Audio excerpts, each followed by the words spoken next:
जय गुरु जी। प्रणाम मालिक। जय गुरु जी टू एंटायर संगत परिवार। शुक्राना गुरु जी सेवा देने के लिए और बेहद शुक्राना सेवा पूरी कराने के लिए भी मालिक। संगत जी, आज हम गुरु जी के ग्रंथ दिव्य आभा में से एक भक्त का सत्संग पेज नंबर 120 से पढ़ेंगे। परमात्मा हमारे बीच में। एक समय था जब मंदिर, तीर्थ स्थल, मूर्ति पूजा, रीति रिवाज और ज्योतिष, शुभ अशुभ लक्षण आदि सब बातें अत्यंत महत्वपूर्ण लगती थीं, किंतु गुरुजी से मिलने के बाद ये सब अर्थहीन हो गया है। अपने अनुभवों का वर्णन करने से पूर्व मैं आप सबको बताना चाहती हूँ कि गुरुजी के यहाँ होने से हम सब कितने अनुग्रहित हैं। गुरुजी कोई जादूगर, पुरोहित या स्वामी नहीं है। वे तो साक्षात परमेश्वर हैं, जो हमारे बीच में ही बैठकर हमारे जीवन को सरल और मधुर बना रहे हैं। मेरे अनुभव इसी विश्वास और आस्था को सुदृढ़ कर रहे हैं। भक्त के रूप में उनसे मिलने से पहले दिन से ही गुरुजी ने मेरी श्रद्धा जागृत हो गई थी। उनके आशीर्वाद से ही नवंबर 2000 में मेरा पाणी ग्रहण हुआ था। विवाह के कुछ दिन बाद ही गुरुजी मुझसे कहने लगे कि वे मुझे पुत्र देंगे।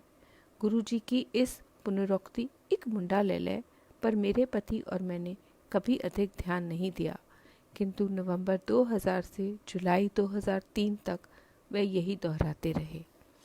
7 जुलाई को गुरुजी के जन्मदिन के अवसर पर बड़े मंदिर में विशाल आयोजन था, जहां पर प्रातः 3:30 तक हम सब उनके दैवीय सानिध्य का आनंद लिया। इसी समय गुरुजी ने मुझे बुलाया और कहा कि उन्होंने मुझे और मेरे पति को आशीष दिया है। हमने उनसे अनुमति ली और चल पड़े। पुनः इस बात पर कोई विशेष ध्यान नहीं दिया। इस सप्ताह के पश्चात 13 जुलाई 2003 को गुरु पूर्णिमा के अवसर पर मैं अपनी सास के साथ गुरुजी के दर्शन के लिए गई थी। गुरुजी कभी किसी से कोई गोपनीयता नहीं रखते थे। वे प्रत्येक से ऐसे बात करते हैं कि आसपास के लोग पूरा वार्तालाप सुन सकते हैं। परंतु उस दिन जब मैंने उनसे आज्ञा लेने के लिए उनके चरण स्पर्श किए, उन्होंने मुझे पास आने का इशारा किया और धीमे से बोले कि मैं गर्भवती हूँ, पर यह बात किसी को ना बताऊं। किंतु मैंने इस कथन की अवहेलना करी। मैंने ये समाचार अपने पति को दिया।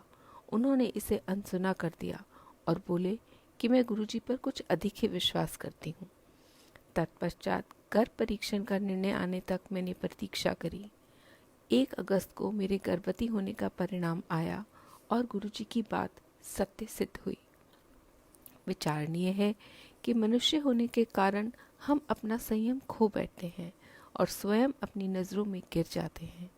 गुरुजी से कुछ आशा कर तुरंत उसकी पूर्ति होने की आकांक्षा करते हैं, परंतु मेरी स्थिति देखिए। 3 लंबे वर्षों तक गुरुजी मुझे संतान सुख का आशीष दोहराते रहे। इस बीच एक बार भी मैंने यह प्रश्न नहीं किया, ना ही ये बात कभी मन में उभरी कि इतने लंबे अंतराल तक उनकी पुनरोक्ति के बावजूद ये हो क्यों नहीं रहा है। हम केवल रुकावट देख सकते हैं, गुरुजी तो उस रुकावट का समाधान निकालते हैं। वह जानते हैं कि फल प्राप्ति के लिए कब उचित समय है और उसे कैसे पूर्ण किया जाए। किसी भी पुरोहित, सन्यासी या जादूगर में जीवन दान देने की क्षमता नहीं है, किंतु गुरुजी ने यही किया। विश्वास कीजिए कि मुझे पुत्र ही उत्पन्न हुआ। अंत में यही कहूँगी कि मुझ में और मेरे पति में चिकित्सा बिना संतानोत्पत्ति संभव नहीं थी, किंतु गुरुजी ने यह सरलता से कर दिया।